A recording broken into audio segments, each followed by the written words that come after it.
Obrigado, Cláudio. Sobre o PT admitir a possibilidade de reduzir para 2 anos o prazo do Bolsa Família fora do teto, eu converso com o Pedro Teixeira. Esse foi um dos assuntos discutidos durante uma reunião entre o presidente eleito Lula e os presidentes da Câmara e do Senado. Boa noite, Pedro. Quais são as informações que você traz aqui para a gente? O Pedro já vai aparecer no nosso telão. Eu aguardo aqui. Pedro, agora sim, diga para a gente, por favor. Boa noite. Tudo bem, Felipe? Boa noite para você, para todo mundo que nos acompanha aqui no Arena CNN. Deixa eu aproveitar para trazer um complemento aqui a essa discussão que vocês estão tendo, este debate que vocês estão tendo aqui no Arena. Bom, ontem o presidente Lula conversou tanto com o presidente da Câmara dos Deputados, Arthur Lira, como com o presidente do Senado, o senador Rodrigo Pacheco, e ambos indicaram ao presidente eleito Lula que o caminho da PEC no Congresso Nacional, se ela não for modificada, pode ser bem difícil.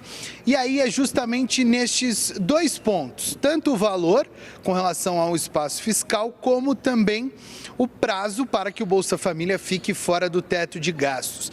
No entendimento da bancada do PT, eles aceitam, eles entendem que é razoável este prazo de 2 anos do Bolsa Família fora do teto de gastos, para que eles possam aprimorar a discussão com relação ao orçamento. Ontem, o próprio Fernando Haddad, ex-prefeito de São Paulo e um dos mais cotados para assumir o Ministério da Fazenda, disse que a PEC é só um start, digamos assim, é só um primeiro passo para uma discussão de uma reforma tributária. Mas o PT entende, Felipe, que o valor necessário neste momento de espaço fiscal para garantir tanto o Bolsa Família naquelas condições de R$600, como a parcela extra de R$150 para cada criança com 6 ou com até 6 anos, e também garantir investimentos e algumas reposições orçamentárias, caso, por exemplo, do Farmácia Popular, eles precisam de pelo menos 150 bilhões de reais fora do teto de gastos para 2023. Alguns parlamentares do PT, inclusive, me disseram que este é justamente o valor para repor o orçamento que está em vigor, o orçamento de 2022, que seria reduzido para 2023, e com este valor fora do teto de gastos de 150 bilhões, eles poderiam repor este valor. Também me disseram que aceitam negociar o prazo, justamente este é um dos pontos que você vinha falando, justamente num período em que você me chamou aqui no Arena. Bom, outro ponto importante, que eu acho que vale uma observação aqui para o nosso debate, é com relação ao prazo de tramitação no Congresso Nacional. Isso porque os parlamentares do PT estão trabalhando com o seguinte cronograma: votação na Comissão de Constituição e Justiça do Senado na próxima terça-feira, no período da manhã. Aprovando, eventualmente com o texto aprovado na CCJ, ele será encaminhado para o plenário do Senado ainda na terça-feira, no período da tarde, e se ele for aprovado no plenário, entregue para a Câmara dos Deputados, para que os deputados possam analisar já na próxima terça-feira. Portanto, uma evolução importante na próxima semana para uma eventual aprovação da PEC no Congresso Nacional. E justamente sobre a PEC, quem falou nesta quinta-feira foi o senador Randolfo Rodrigues sobre a importância de aprovar este texto no Congresso Nacional para garantir orçamento para diversos ministérios. Vamos acompanhar o que ele disse.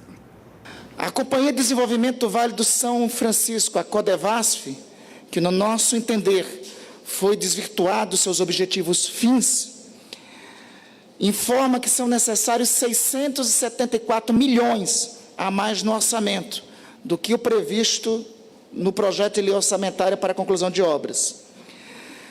Se não tiver uma imediata ação orçamentária, e isso, ministro Mercadante, impõe a necessidade da aprovação da PEC da transição, muitas dessas obras necessárias para a segurança hídrica, sobretudo no Nordeste, serão paralisadas, não terão continuidade. Ao todo, o Ministério do Desenvolvimento Regional precisa de cerca de 5 bilhões de reais para tocar as ações que necessita para o ano de 2023. A previsão orçamentária é bem aquém disso, está em torno de 3 bilhões de reais. É mais um dado que informa a necessidade da aprovação da proposta de emenda constitucional que foi apresentada essa semana no Congresso Nacional. Aí o senador Randolfo Rodrigues, aliado do governo Lula, defendendo a aprovação da PEC. Raquel, esse prazo, qual que você acha que vai sair de toda essa negociação? Prazo da PEC, Felipe? Para que fique fora do teto. Olha, não sei dizer. Agora está entre 2 anos ou 1 ano. Agora, interessante o que o nosso repórter estava trazendo dessa pressa que o governo tem, porque a gente precisa aprovar o orçamento. Então, você tem que passar a PEC para que o relator do orçamento, o senador Marcelo Castro, tenha a informação básica para fazer a peça orçamentária do ano que vem. E se ele não aprovar esse orçamento até ali o dia 15, 16 de dezembro, quando os parlamentares já começam a ir para casa, o ano que vem o Brasil começa sem um orçamento aprovado e aí tem uma regrinha que você só pode gastar 1/12 do que está previsto para o ano. E aí fica tudo mais apertado ainda de dinheiro. Então, o prazo, ele ficou muito exíguo. Ele já era pequeno e ele ficou ainda mais complicado conforme a negociação para a PEC vai se arrastando. Então, assim, o governo Lula precisa, com urgência, achar esse consenso para aprovar essa PEC e conseguir viabilizar o orçamento do ano que vem, sob pena de começar já assumir, o Lula botar ali o pé no Palácio do Planalto com a sua gestão já meio paralisada. Raquel, só um complemento. Se discute, portanto, o valor que vai ficar fora do teto de gastos. E a gente defende cortes mal feitos, que se corte de outro lugar, inclusive, para incluir o maior valor possível dentro do teto, para não ter essa extrapolação. Quando a gente fala de prazo exíguo, é prazo exíguo para aprovação da PEC porque não tem prazo para fazer outros cortes? Ou não tem vontade política, os dois? Mas é que o dever de casa tinha que ter sido feito lá atrás, né? Era durante todo o governo Jair Bolsonaro, onde se foi discutida uma série de reformas. Você criou o teto de gastos lá no governo Michel Temer e para ele se manter, para você conseguir sustentar a regra, ela previa uma série de reformas, incluindo a reforma administrativa, que o governo Lula também já está tirando de pauta já no seu próximo mandato. Então, você tenta resolver aí em menos de um mês e aí com o estouro dos gastos, o que você não fez durante 4 anos. E interessante também essa sonora que a gente trouxe do senador Randolfo Rodrigues, quando ele fala que o orçamento do Ministério do Desenvolvimento Regional está apertado, o orçamento do Ministério da Infraestrutura também é minúsculo, o investimento público está no seu nível mais baixo. Agora, aonde está esse dinheiro que deveria estar no orçamento do Ministério do Desenvolvimento Regional e no Ministério da Infraestrutura? Está no orçamento secreto, está nas emendas de relator. Ao invés dos ministérios estarem definindo quais são essas obras prioritárias, quem está fazendo essa definição conforme os seus interesses políticos são os deputados. A gente tem a impressão de que tem um ciclo que se repete, né? Os políticos gastam, aí depois as restrições legais começam a incomodar os seus interesses, eles botam a culpa nessa restrição e vem esse prazo exíguo final e é sempre um discurso relacionado à população de baixa renda. Quer dizer, se a gente não fizer isso, eles vão passar uma extrema necessidade, só que eles não estão passando uma extrema necessidade por causa desses gastos mal feitos também. Quer dizer, não tem um debate que a gente vê uma ordem invertida dos fatores? Tem sim, Felipe.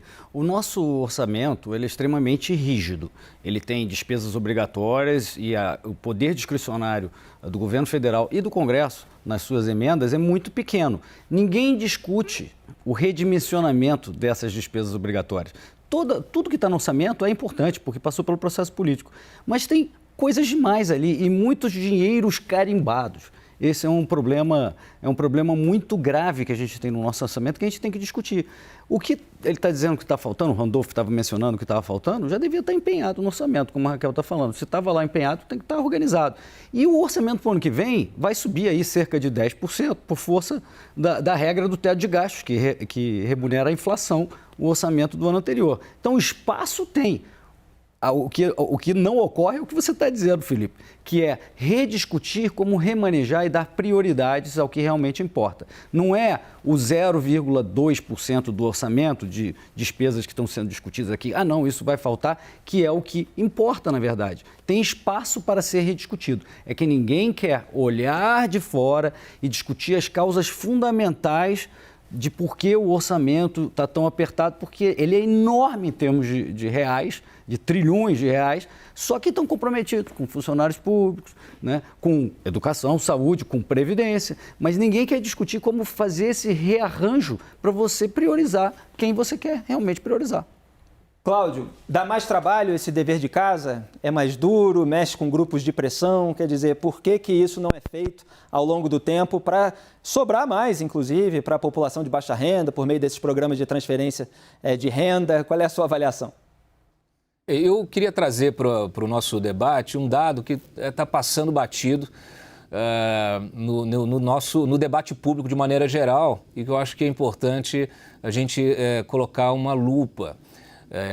Ontem, a Câmara soltou uma nota técnica sobre essa PEC. É um documento precioso, faz uma análise absolutamente isenta, técnica, né, como diz o próprio documento, feito por consultores legislativos e faz uma série de alertas sobre o risco que você tem de aprovar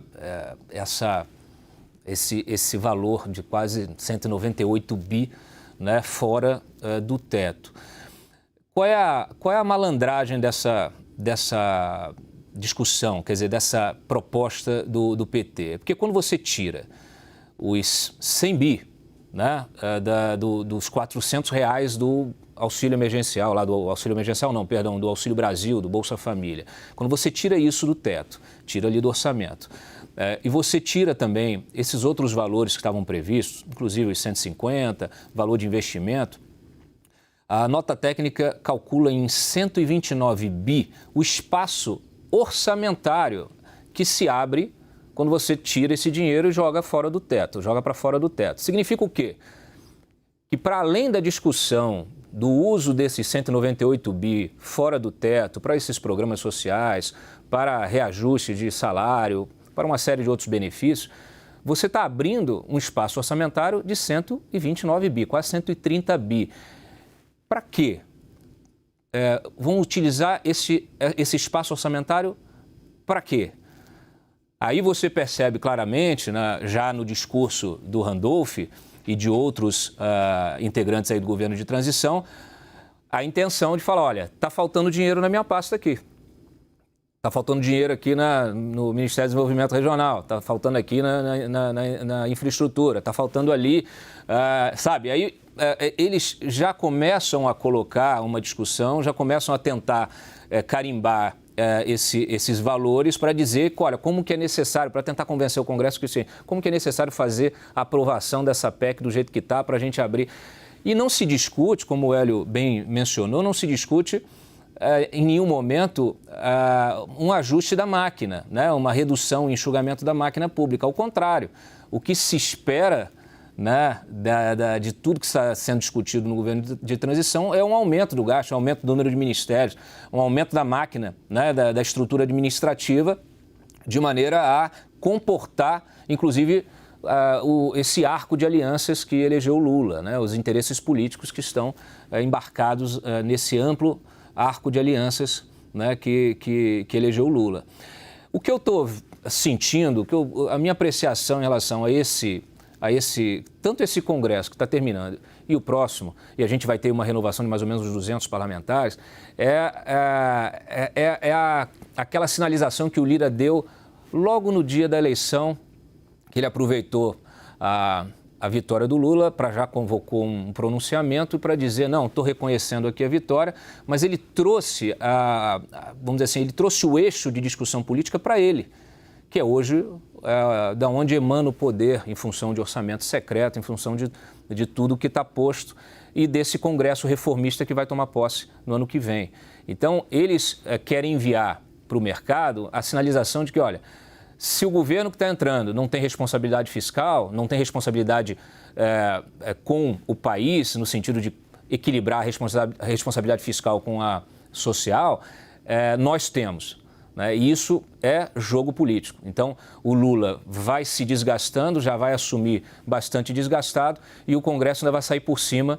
Né? O Lira e o Rodrigo Pacheco, no primeiro momento, se ele for reeleito, eles já saem com essa, especialmente o Lira, com essa sinalização de nós temos um compromisso com o país, nós temos responsabilidade e, ao mesmo tempo, temos também temos aqui uma pauta de reformas, né? Temos uma pauta reformista que a gente vai colocar em execução para não retroceder. Inclusive, quando você menciona essa reunião, né, das centrais sindicais, e é muito curioso porque as centrais sindicais parece que recuaram, né, nos seus pedidos. Na verdade, essas centrais, algumas delas integradas por parlamentares ou por políticos profissionais, eles já sabem qual será o jogo. Esse jogo está desenhado. Então, eles sabem que não adianta pedir muito para o Lula, porque isso vai desgastar o Lula. Porque o Lula não vai conseguir cumprir, atender essas demandas. Então, eles já estão adequando o discurso dentro daquilo que eles entendem que será comportado por esse novo Congresso. Obrigado, Cláudio. E, Raquel, se falou muito da abertura de espaço orçamentário para cobrir, para fazer a recomposição orçamentária em diversos programas de habitação popular, moradia popular, creche. Vai acontecer isso? Você acha que isso será recomposto? Já há essa disputa entre ministeriáveis, vamos dizer assim, que estão ali orbitando nesse período de transição por essas verbas que estarão dentro do teto de gastos?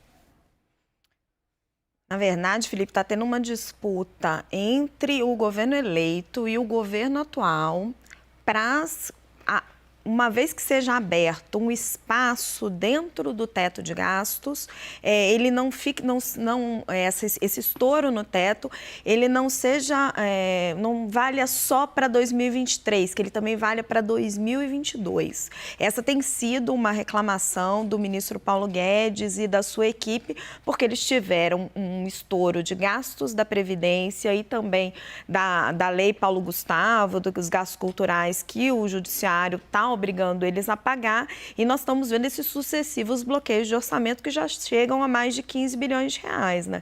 Ontem, Jair Bolsonaro enviou um projeto de lei ao Congresso, pedindo ao Congresso para que, se for liberado espaço no teto de gastos, não pague emenda de relator, recomponha o orçamento. Vamos ver para onde isso vai levar. Mas isso é um instrumento de pressão para que a PEC inclua também o governo atual nessa concessão de benefícios.